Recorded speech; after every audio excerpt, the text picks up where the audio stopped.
prišla finálne oficiálna ponuka na vrtuľníky Viper, ktoré je momentálne niekde na úrovni cez 550 miliónov eur. A zároveň sme dostali aj ponuku na modernizované bojovo upravené vrtuľníky Black Hawk. Čiže budeme tieto dve ponuky v najbližších dňoch porovnávať a chceme aj veľmi rýchlo priniesť pochopiteľne odpovede, pretože dlho sme na to čakali a teraz je dôležité to rozhodnutie prijať efektívne a rýchlo. Myslím, že v najbližších dňoch budeme mať výsledky jednotlivých analýz týchto ponúk a potom vám samozrejme s nimi konkrétne oboznámime.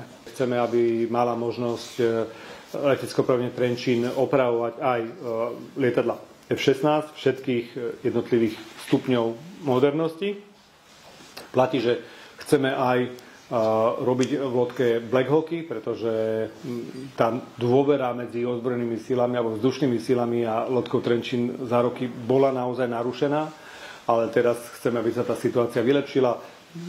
Dostali aj zvýšené základné výbavenie, za ktoré môžu vybudovať nové priestory, nové zariadenia, ktoré budú schopné odpovedať na najmodernejšie nároky našich vzdušných síl.